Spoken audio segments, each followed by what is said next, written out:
Well, hello, everybody. Good morning from London and a big welcome to our global audience. A special good evening to those tuning in from South Asia, the region that's the focus of our discussion today. My name is Rachel Marcus. I'm a senior research fellow in the Gender Equality and Social Inclusion team here at ODI. I'm delighted to introduce this conversation on behalf of the Align platform, which focuses on advancing learning and innovation on gender norms. We're very excited about this panel today, bursting with so much expertise and experience. Our guests are here to help us launch a new series of Align digital case studies published today, which will now be shared in the chat to explore the question, can broadcast media help change gender norms? We can't wait to learn more from experiences across South Asia. But before we begin today's session, we'd love to hear from you. We're opening a poll which should be appearing on your screen now. The question we'd like you to answer is, what do you think the influence of broadcast media is on gender norms?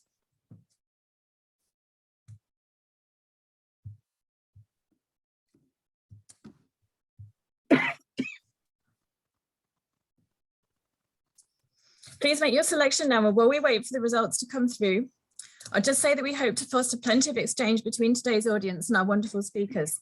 So please use the Q&A box function below. If you'd like to speak directly to our guests, we'll ask you to signal that you'd like to open your mics so you can get involved or ask your question when we come to the Q&A segment. On Twitter, our handle is align_gender, and it's being posted in the chat box. Do tag us to join the conversation. So we have our poll results, and we're pretty evenly split, between neutral, positive, negative, and undecided. That is so interesting. So I'm really looking forward to hearing what the panelists have to say and seeing whether that changes by the end of the webinar.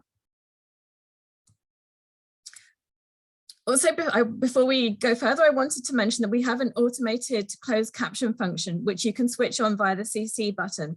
It is automated, so apologies in advance for any errors. Finally, then, without further ado, and on behalf of Align, I'm very pleased to introduce Faria Nasruddin.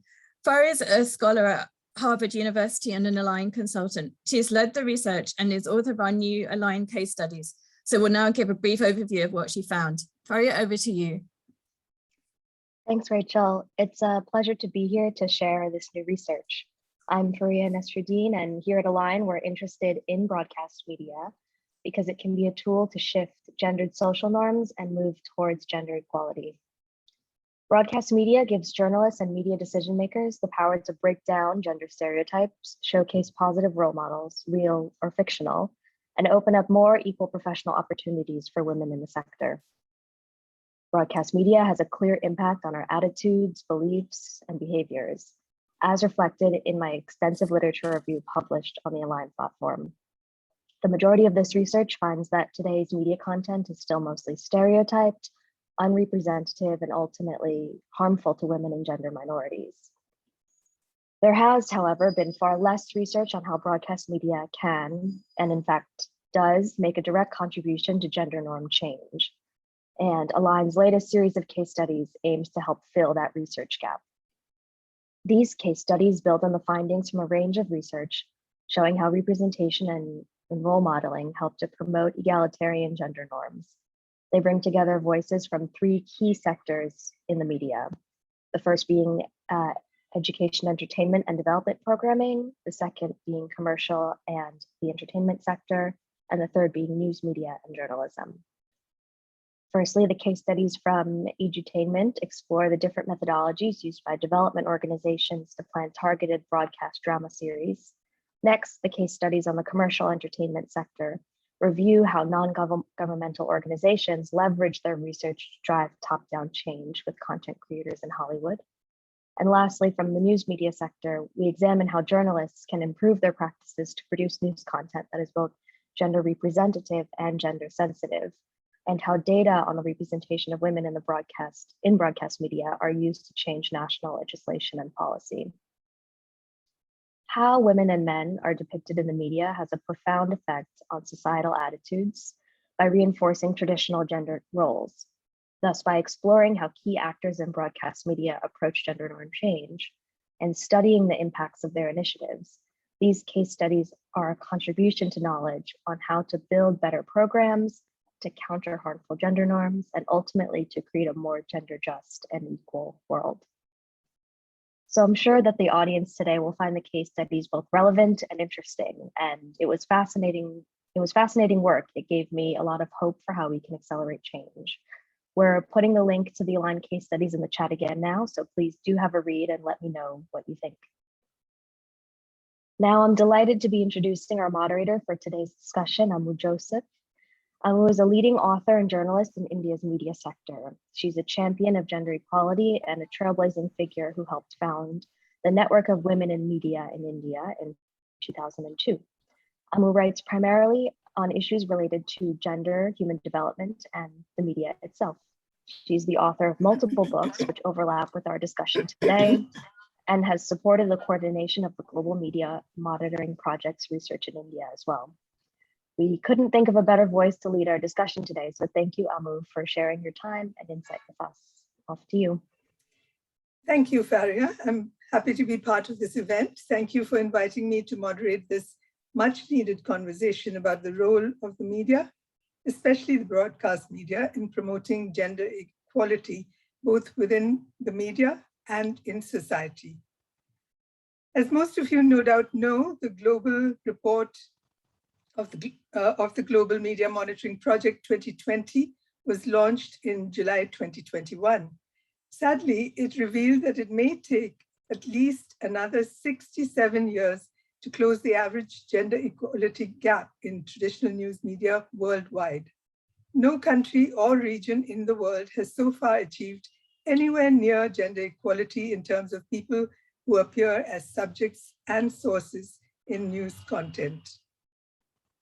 Another 2020 study on women and leadership in the news media, conducted by the Reuters Institute at Oxford University, which looked at 200 major online and offline news outlets in 10 different markets across 4 continents, found that only 23% of top editors were women. This was despite the fact that, on average, 40% of journalists in all 10 markets taken together were women. Yet another recent study commissioned by the Bill and Melinda Gates Foundation and conducted by AKAS Consulting involved 5 months of looking at trends in 6 English-speaking countries, including India. That exercise found that women comprise 39% of journalists, so pretty much the same as the earlier study, and just 26% of journalism leadership globally. They are grossly underrepresented in media coverage too, including news headlines.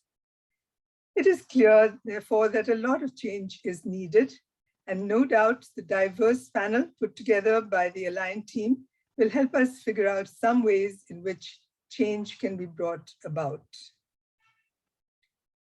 We will first hear from Geetiara Nasreen, who is based in Bangladesh and has had a long innings as the GMMP coordinator for Bangladesh, as well as the Asia region. Her distinguished career has spanned professional as well as academic work in the media. She's a professor in the Department of Mass Communication and Journalism of the University of Dhaka. Thank you for joining us today, Geetiara. Could you please begin by telling us what the findings of the latest round of the GMMP conducted in 2020 reveal about women's representation in the news media, especially in the Asia region and South Asia, if possible? Yeah, in short, actually the 6th global media monitoring was really extraordinary because of the COVID-19 situation. Yet, despite the pandemic, the number of participating countries, media and stories monitored was the highest ever. GMMP 2020 was implemented in 116 countries. Among them, 5 countries were from South Asia. For Asia, there appears to be a slight upward movement in the proportion of women as sources and subjects in the news, notably in broadcast media, where still below the global average, overall presence of women in print, radio, and television news has increased from 14% in 2005 to 21% in 2020. More news on violence against women come to audience through television in Asia, way more than the global average. Women were spokesperson only in 15% of the news stories and experts in 18%. Another significant thing to ponder upon is the gendered ageism is prevalent in broadcast media. The largest age category for women is 19 to 34 years, whereas men peak the visibility in Asia at 65 to 79 years. Only 80% of women were found actually in that category of 65 and 79 years. And you don't really see very many women in broadcast media when they are above 50. Women are still recognized by their family status. 17% cases of women were identified by the family status. The positive point I would see among this not very positive scenario is we find more women and reporters and presenters, that is 56% in television across Asia. The male reporters were 44%. Although we do not see any women reporter, as I said before, were above 50. So there are very little positive signs from our 2005 report when it was started, but there is still a long way to go, as I found. Thank you, Gitiara. It's quite difficult to summarize the GMMP in less than 2 minutes, but it would be great to hear from you now about how women are portrayed in popular programs in non-news sections of the broadcast media in Bangladesh, particularly, say in talk shows and soap operas, for example. In that case, I think Bangladesh should be very representative of South Asia, because we don't see women's role from very much changed from that narrow and stereotype portrayal that we have always seen. With very few exceptions, women views and achievements are usually omitted from the broadcast media. Women mostly appear in entertainment programs and are seriously underrepresented in talk shows and interviews as experts. The images of women in television dramatic programming, popularly known as TV serials, are depicted in narrowly limited range of roles, which is quite underrepresentative of the wide spectrum of interests, concerns, and behaviors of women in contemporary Bangladesh society. The major occupation of the actresses in those serials are that of housewives, housemakers, and students. They are usually young, decorative, and over-emotional. Older women are superstitious and usually busy in conspiring against others. On a positive note, while digital divide exists, the fourth wave of feminism is pretty much created a silent change across the country, while social media becoming an important aspect in the lives of women, especially those who live in urban and semi-urban areas and have access to internet and smartphones.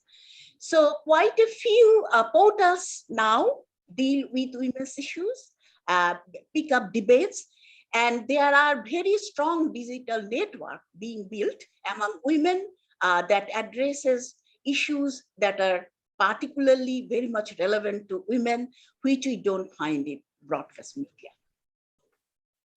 Okay. Thanks, Gitiara, for sharing your insights. We look forward to hearing more from you in a little while. I would now like to turn to Nidhi Suresh, who is a reporter with News Laundry, an online platform that is known for keeping a critical eye on the media in India. The recent lawsuits against them by broadcast companies suggest that their critiques hit home. Nidhi herself has primarily focused on reporting on gender violence, including the brutal gang rape and murder of a Dalit teenager in Hathras district in the northern state of Uttar Pradesh that made headlines across India in September 2020. Nidhi, do you think you could please tell us about your experiences while reporting from the ground about gender violence, including sexual violence, especially in terms of the media's role in helping to change gender norms?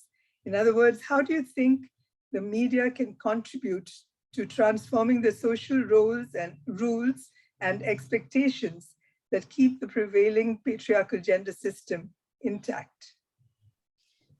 Yeah, so a couple of things, and I'm going to draw from largely my experience from reporting on the Hathras case. So to give a little bit of context of what the case is in case somebody doesn't know it, in September 2020, a Dalit girl, a girl from a underprivileged caste, was brutally gang raped by 4 men from the upper caste, from the more privileged caste.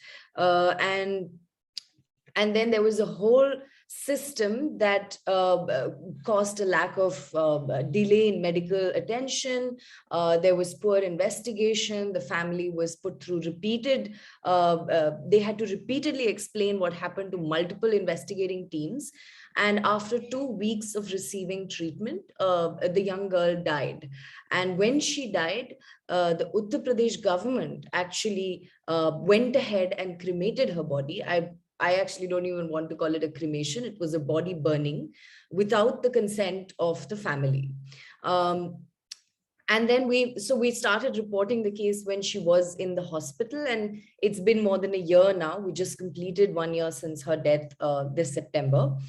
So my experience through this, so I'm a young reporter, and when I started out, I always thought reporting on gender violence meant going and reporting on the case that happened, on the incident that happened. But what I've come to realize over the last 1 year especially is that reporting on gender violence doesn't stop with reporting on the incident. So a lot of the times I feel like in newsrooms, we take pride in saying we report on gender violence, but a lot of times we're simply reporting on that extraordinary act of violence and not following up with what happens with that story. And the follow-up, and when you start following up, and when I started following up on the story, what I started to realize that it started becoming lesser and lesser about the story of this young woman, because then matters go to court. And while the act of violence is an act against a woman, the story of the legal system becomes a very male story, because suddenly you're talking to the men of the family who are handling the case, you're talking to lawyers and advocates who are largely men, and the voices of the women start taking a back seat. The voice of the mother starts taking a back seat. The voice of the girls in the village start taking a back seat. And as a reporter, I have to consciously make an effort when I go there that I have to speak to the women in the village, and I have to, and it's also a conversation that has to go deeper, because a lot of times on field, women end up wanting to adopt the same narrative that the men are giving me. So then you have to find that moment to be able to sit down and have that conversation, and really, because they do have things to say. There is fear, and there is a lot of things that are different from the experience that a men in the village are having, of course. So I feel like and this is something that I have had the space to realize, because I take pride in the fact that I'm in a newsroom that has allowed me to follow up a case for so long, which itself I've been told by many colleagues is a massive opportunity and an advantage, because in the fast-paced world of news, you simply report on an incident of violence and you say, we've reported on gender violence. But of course, the story doesn't end there. Yeah, so could you also briefly share your thoughts on how gender norms have affected you as a media professional, especially when you go out into the field, etc., and how they affect the practice of journalism? How do you see the industry overcoming the limitations imposed by gender norms in the newsroom and in media content, with special reference to broadcast media? I mean, you mentioned that your own newsroom is different from the usual, but if you could comment briefly on it. Yeah, so, but even in our newsroom, I have to be honest and say that a lot of times my editor is a male editor. And ultimately, even if I'm reporting a story and I'm a woman reporter doing the story, it takes a village to publish a story. It's never just the reporter. And a lot of times, a large part of this village is a very male team that ends up going through your reports, who you have to justify a lot of things to. And sometimes there isn't enough time to explain why you thought this was an important aspect of the story, because your male editor suddenly doesn't have that lived experience all the time at this point to have that conversation. So I do think that if we had more women editors, if we had more women in not just reporting, but also in roles like design or elements of, when we make a cover image, what kind of design, what kind of symbols are we putting out? What really are we, showing about the story? And on ground, I do feel like a lot of times things like, when you reach out to sources who give you information, a lot of times sources are mostly men. A lot of times when you go on ground, you're constantly talking to male sources. And when you're a reporter, sources really matter in terms of which side of the story you are exposed to, because you're, of course, when you go on ground, you're going from a completely different place. You're going to a new place very often, a place that you don't understand, a place you don't have a lived experience. So the first point person ends up being the source that is there locally. And most of the time, it ends up being a man. So you also then don't get access to a large side of the story. So I feel it really isn't just about the newsroom changing, but there has to be a societal shift for us to be able to access certain stories. And it isn't enough just to have equal representation of women reporters as opposed to male reporters. It has to go beyond that. Decision-making positions. Yeah, absolutely. Okay, thank you, Nidhi, for sharing your experiences. We will, of course, come back to you for more insights soon.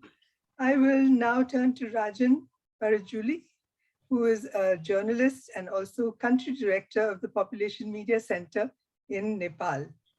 His work at the PMC seeks to build a world with equal rights for all by creating hit entertainment series that change lives. He works on critical projects aiming to motivate positive behaviors and normative change. Rajan, I understand you've contributed to the case studies put together by Faria too.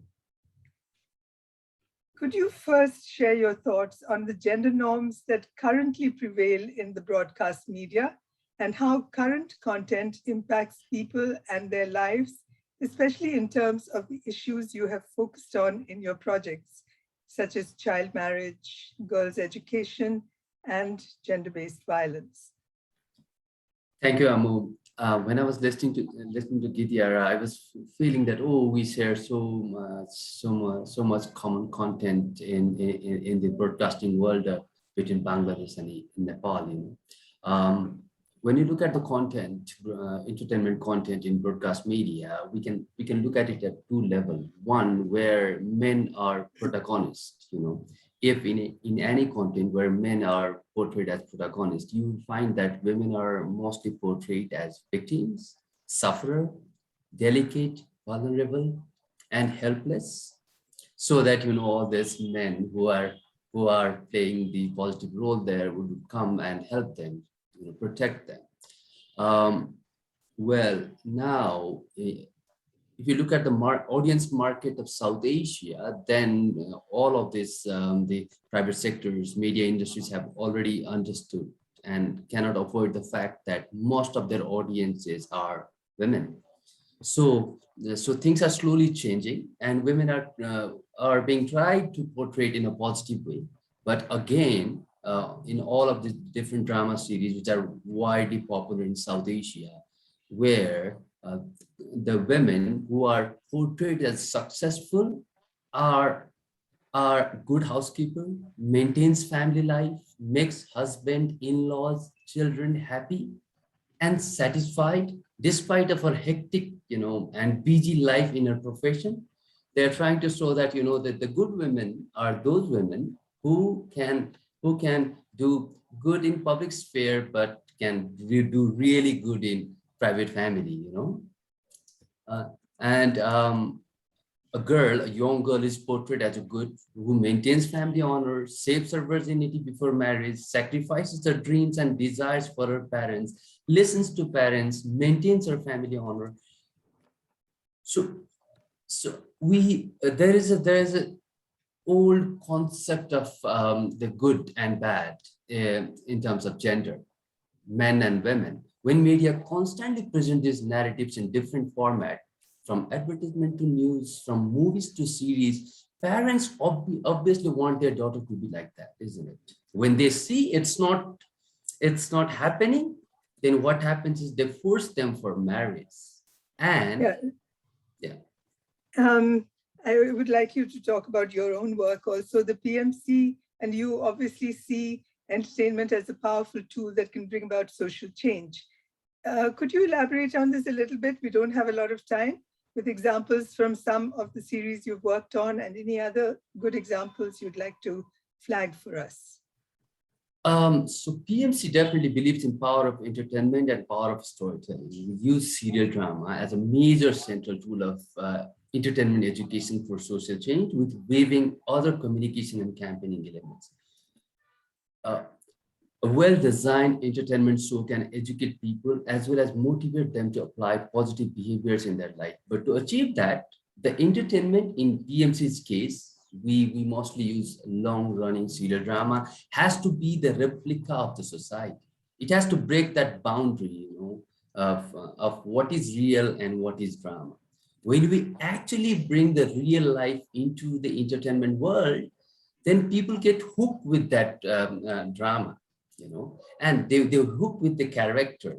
When the drama speak their stories, speak their language, and when they find the characters that they find in their family and in the community, in the drama, and then the characters they are in the drama motivate this audience to try those decisions that are actually being adapted into the drama in real life. And they can compare their life with the life of the character, and they can try some. They can learn to be a failure, and they can see the good things happening in their life. That's how we design our drama, and our audience learn from the decisions taken by the characters. Yeah, thank you all for sharing your perspectives on the topic. We will soon welcome the audience into the conversation. So audience, please do post questions in the question and answer box, Q&A box. Meanwhile, we will go ahead with some further interaction among the panelists, elaborating on points made earlier or picking up new conversation threads. Personally, at this point, I'd like to highlight the need to remember that while gender is, of course, a women's issue, it is not only a women's issue. There is no doubt that most existing gender systems are deeply hierarchical and privilege that which is male or masculine over that which is female or feminine. However, even though much work on gender norms has rightly been directed towards promoting women's rights and well-being, I believe it is important to recognize that dominant norms of masculinity can result in harm for both men and women. And of course, it's necessary to move beyond gender binaries and recognize that gender and gender inequality, injustice, etc., are not only about women and men, but also about those who identify as transgender, intersex, asexual, non-binary, and/or gender fluid.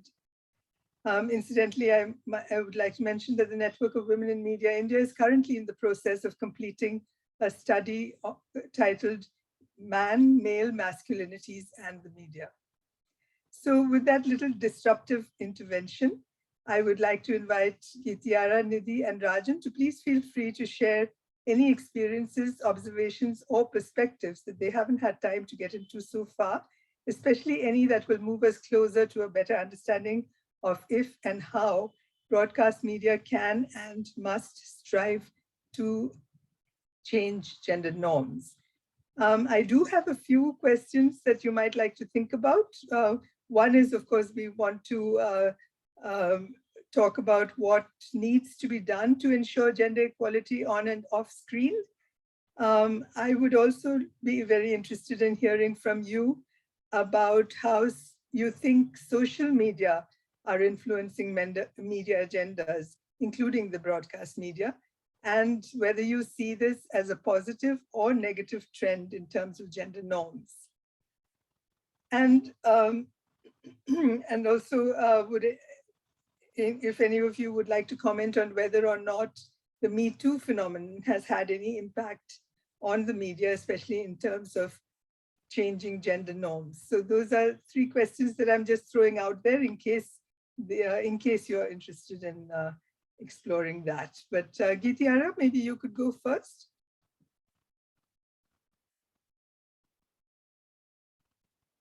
Geetiara? I think you're muted. We can't hear you.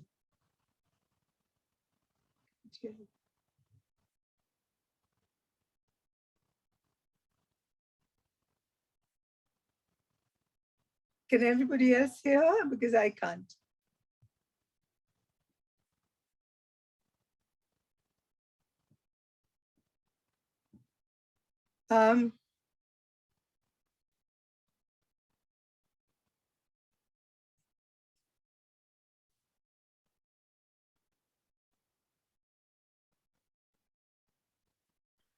We'll just go to Nidhi. If you could unmute, we'll come to you first.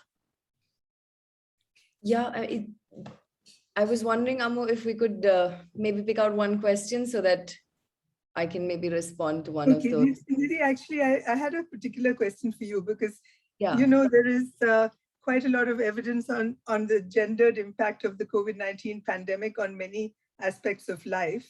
Yeah. 2020 study, in fact, revealed that the media could have done more to seek out and amplify the voices of women and other marginalized genders and communities as protagonists, sources, as well as experts.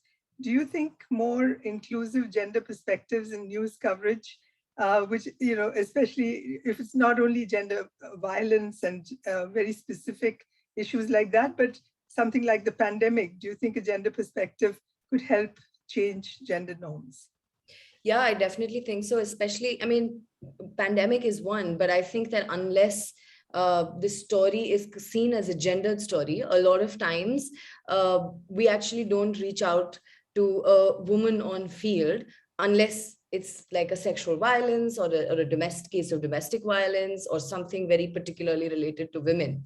And we had also done a study of how many women get quoted in stories, and the results were quite alarming that a lot of the times especially when it's a large crisis like the pandemic, we take our mics and run to the men.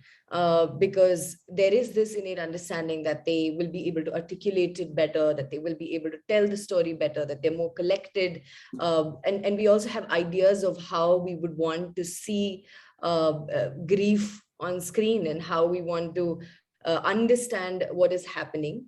And we don't want to see the way, say, grief plays out on screen with regards to certain topics. Yeah, and also sometimes women are more accessible also. I mean, men are more accessible. Absolutely, yeah, especially like yeah, and they're running around, they're going to the hospitals. So, and as a journalist, you then, especially with the time limit that you have, you end up running to the first person that you see. And unfortunately, a lot of times in public space, you see men, and then they become. So I think we'll carry bring in Rajan now because we're kind of running out of time. Rajan, what would you like to elaborate on at this point? Either something that you wanted to say and haven't yet had a chance to do, or would you like to answer the question on social media, or what can be done to ensure gender equality? Well, the first thing that I see is that, you know, the most of this, the professionals who work in entertainment field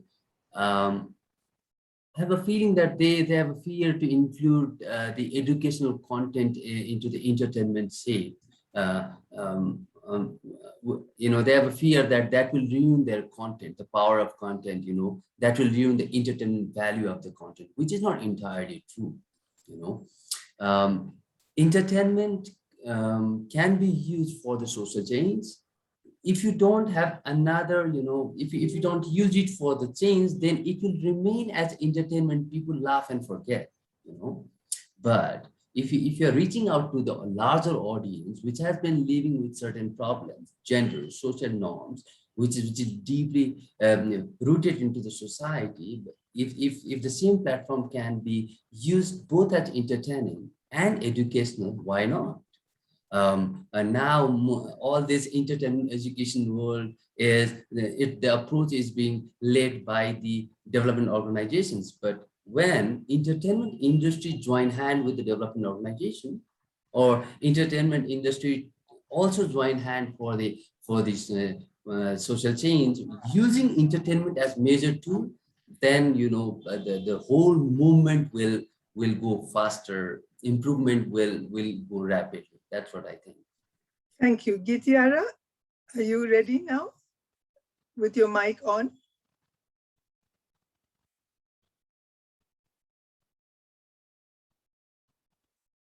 Gutiara had to drop out. She was struggling with connection. Hopefully she'll rejoin us for the Q&A segment, Okay. which we can go to now. Yeah. Okay, after this engaging conversation, I'm sure our audience is keen to join the discussion. So I'd like to now open up the session to them. Please use as we said before, please use the Q&A box to address questions to one or more panelists. And I'm also told by the organizers that if anyone in the audience would like to speak, obviously briefly and to the point to ensure maximum audience participation, they can just raise a digital hand so that the facilitators can open their mics. So do we have the questions? Okay, the first question, it doesn't seem to be addressed to any one person, so any of the panelists can take it. How can we shift the power in broadcast media or mainstream media in general, which is being held by those who are privileged?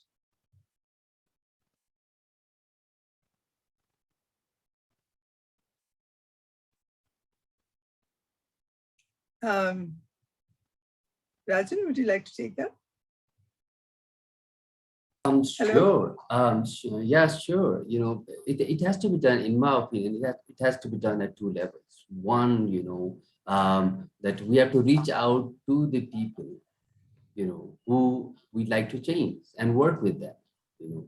When we reach out to them, understand them, engage them in the overall this change process, then actually we empower them to be engaged in the media activities, in the whole production and broadcasting process. That's how we build up the team. Until and unless the media doesn't reflect the society, it loses the power to change the society. So and the more we go to the grassroots and work with the grassroots and engage the grassroots people, the decentralization of power automatically comes, and the media will be more diverse, I believe. Yeah. So now we have a second question for Nidhi. How can broadcast media support and strengthen intersectional feminist movement at the country level as well as at the regional level? Yeah, I mean, that's a interesting question, because I feel like it's something that I confronted again while reporting on this case, because while we reported on the Hathras incident, it was an incident that happened to a young Dalit woman, and I am not a Dalit, and I don't have the experience of being Dalit.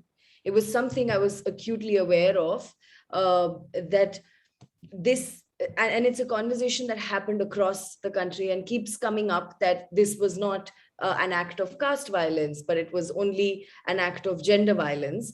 And the understanding that this incident is an act of gender violence, and it's added, the violence becomes multifold because it's also an act of caste violence. The perpetrators obviously believe that they can get away with it.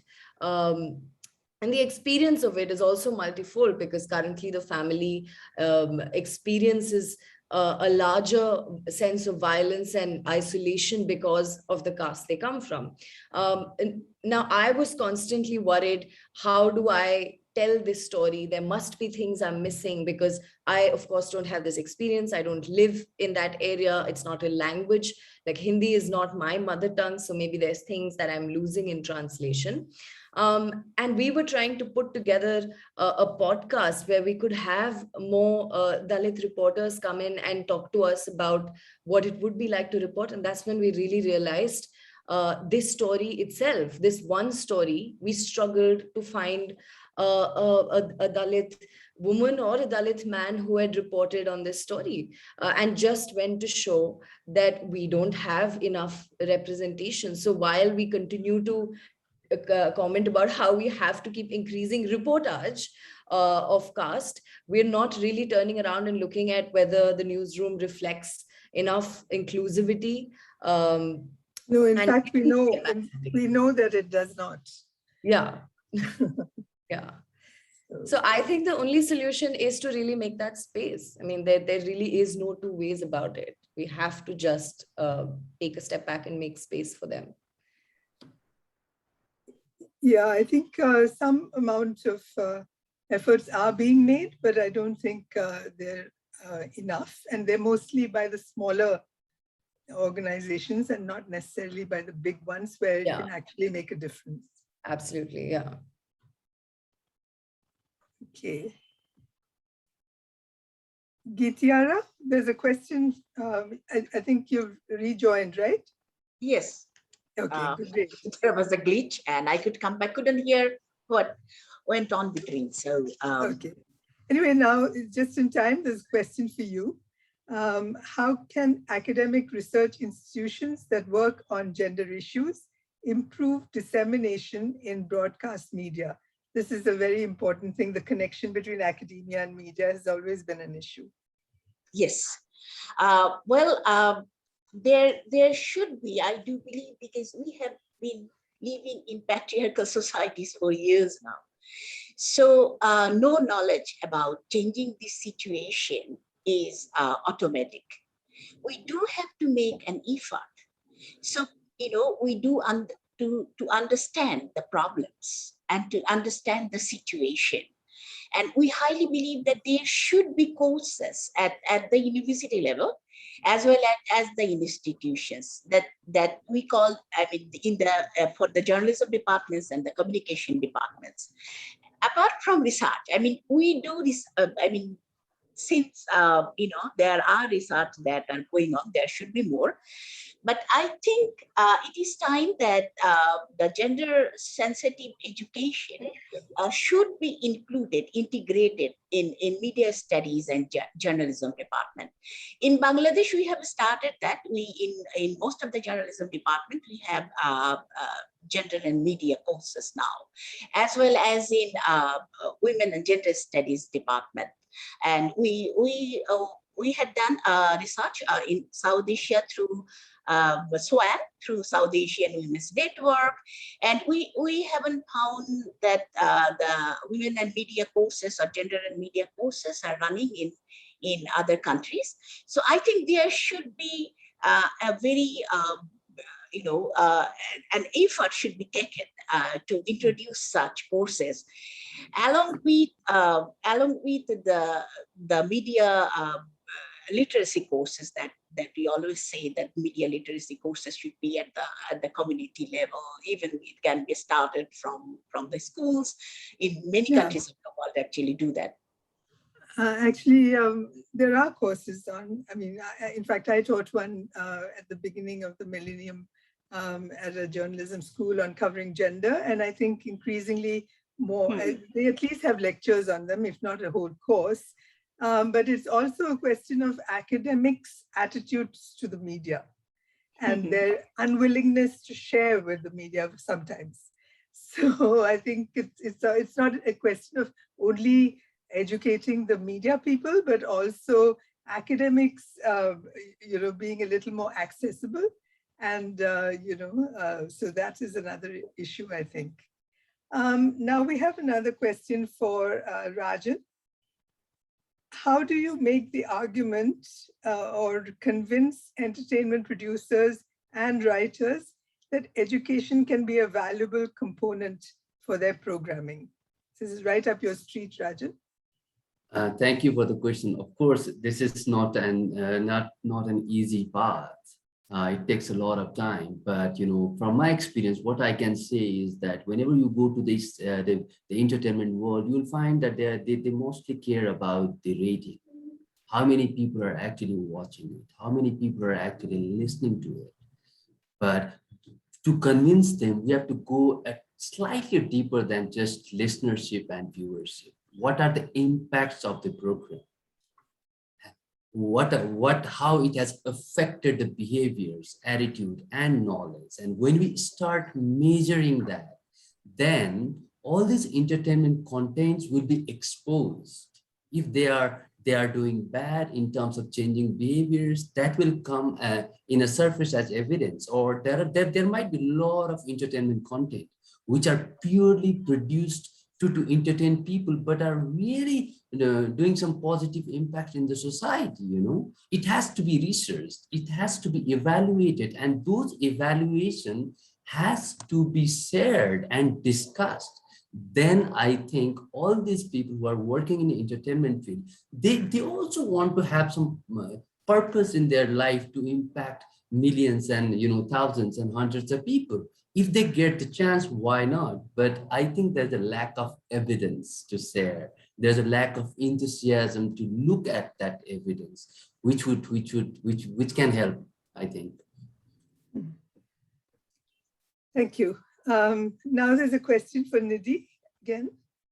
How can we use the media to make the people who are opposed to gender equality listen?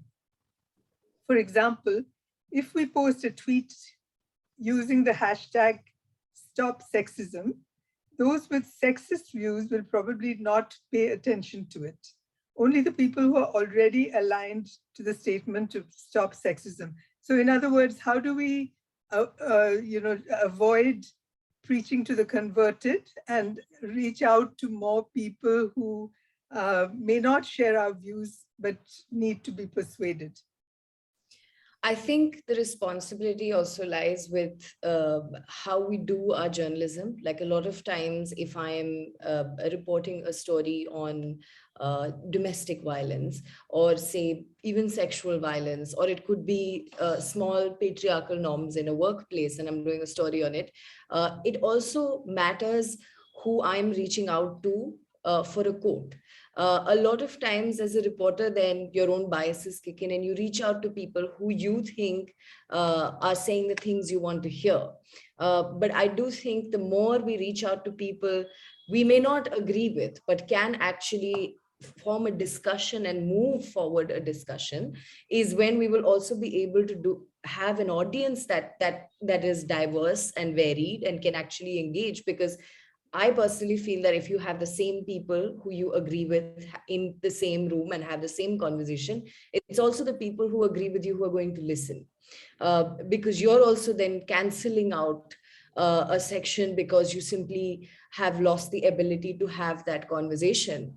And I personally don't think that sort of cancel culture is going to get us anywhere, really. And it's simply only conversation and dialogue that can really get us. So I also think only when we start having people we may not agree with in our conversations, in our reports, and questioning them, not giving space to say what they want to say. Like a lot of times when we're reporting on, say, violence by the right wing, violence by groups like Bajrang Dal, we've also received comments, and we go and interview them. We've received comments that, why are you giving them space to further their violent ideology? But the thing is, they are no longer the fringe. They are the mainstream, and they are having a conversation and they're holding dialogues in spaces that we are not part of. So the only way to bridge that gap, I personally feel, is to really start engaging and building a conversation. And I think that's the only way also then to reach out to an audience, which will not just be an echo chamber.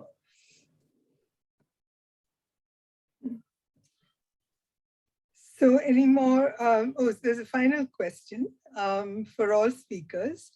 Do you think the Metoo phenomenon has had an impact on the media, especially in terms of changing gender norms? how can we accelerate progress from this point? I also had this question, so I'm very glad somebody in the audience has asked it. I have a very short answer, not in Bangladesh. Oh, really? Well, I think, there's all, we have been talking about different hashtags and how people unite to share their voices. Well, communication has impact at different layers. If you say like, we really want to change the people who are actually the perpetrator of violence, maybe that did not help, but it helped a lot of people who have been suffering from this sexual violence to see that there are many people out there who have faced similar problems, and that give voice to them to be united, to share their stories. Yeah, I think it was impactful and have given some confidence to a lot of people in Nepal, I think. I agree with Rajat. My only thing is, in the newsroom, sometimes I do feel like the reaction has been twofold to Me Too. One, men seem to have gotten very cautious and like careful of what they're saying, which I think is a great thing. But sometimes I feel it's coming from a misplaced, from a sense of not wanting to get into trouble and not really understanding why it is problematic. Like, they're not putting in the work to really understand why this like something they say would make a woman feel uncomfortable, but they don't say it because they don't want to get into trouble. And that really does, like, it kind of loses its point, because after a point, if the Me Too movement loses steam, and it's a matter of time before he might just make someone uncomfortable. It might not be in a workplace. So I don't know how deep rooted some of the understanding of the Me Too movement really is. Although I think the very fact that they're cautious itself is good. That itself is progress. But then again, I wonder sometimes where the caution is really coming from. But wouldn't you say, any of you can answer this, wouldn't you say that it was covered pretty well, the movement? I mean, yeah, very much in terms of individual, and the more well-known cases were covered more than cases that involve a lot of people. People, working class people in factories, and things like that. It was more the sort of well-known cases that got maximum coverage, but there was some attention was brought to it. And don't you think that may have impacted society in terms of at least creating more awareness about the problem? Yeah, I'm 100%. I mean, I do think that there's suddenly a whole new idea of what violence towards a woman could be and what it could mean, and that it's not merely an act where her body is completely brutalized, but there is an emotional violence. And that wasn't newsworthy till the Me Too movement happened. And I think all credit to the Me Too movement for understanding that and giving space to that layered sense of violence. Geetiara, you're still smiling, slightly skeptically. What about, wasn't there some indication in the GMMP that, was there any kind of change in terms of coverage of gender violence, and especially sexual harassment? There are more news about sexual violence, but the problem that is here, I mean, in Bangladesh, there were cases, but actually it didn't work. I mean, no action was taken and totally subsided. But the reason I think that the media industry actually doesn't have the, doesn't have the willingness to have like the sexual harassment policy, policy against sexual harassment enacted. I don't know how many, other countries have that in your media houses. I mean, without a very well-written, well-laid policy, and I think the policy framework and the code of conduct, the few spontaneous, occurrences don't really make very much of a, wave to change the whole situation. So I do believe that there should be policy, well-framed policy, which would cover other things as well as totally written code of conduct. Like it also helped not into preventing such cases, but also for the awareness. I mean, what Nidhi just said. I mean, sometimes there is a lack of understanding. I mean, it has to know for a lot of people that what actually makes a sexual harassment or not. In Bangladesh, there is a High Court rule which was given a decade ago, and which says that all media houses, educational institutions should have this sexual harassment policy enacted, but we don't see very much of a result of that. And there should be there should be policy and code of conduct. There should be also continuous monitoring that of that policy, whether it's working, whether it's being abided by. Yeah. Anyway, I think we are beginning to run out of time. So actually in India also there's a sexual harassment law which says that it's not only about punishing, or it's also about prevention through awareness raising. So, but that part of it is not as well understood by most organizations. Anyway, so thank you very much for your active participation, both the audience and the panelists. I'm afraid we have to wrap up at this point. But before we do, the poll is going to be opened up again to see if the audience has changed their minds after the discussion.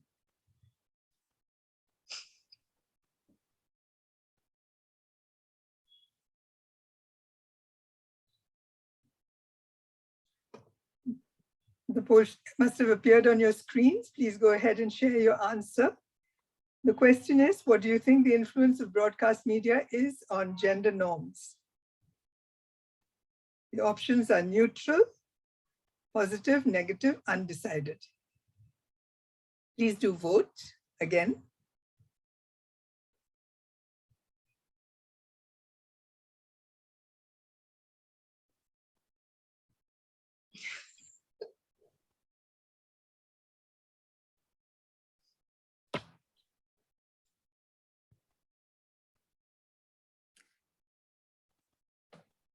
I'm afraid there's some technical glitch which doesn't allow me to see the poll results. So shall we go on to the second poll question? So just to say that actually they have the results have shifted a bit. So they're still fairly close, but more people now think that media has a positive contribution to make than was the case at the start of the webinar, but also more people are undecided. So very interesting. Yeah. Okay. And now there's a second poll question coming your way. What topics should be a top priority in any gender-focused broadcast media? The options are men, boys, and masculinities, gender-based violence, dignity and equality at work, reproductive rights, child marriage, or other.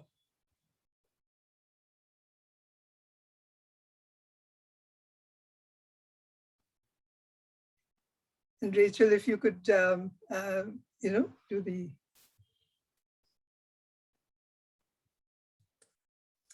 Okay, so there's 40% said men, boys, and masculinity, 27% gender-based violence, 20% dignity and equality at work. Nobody said reproductive rights, and child marriage and other, both 7% each. So very strong focus on masculinities, which is interesting, and also of course very much in tune with the work that Amo has been leading. So it will be great for that to be out in the open and the impact that it will be making.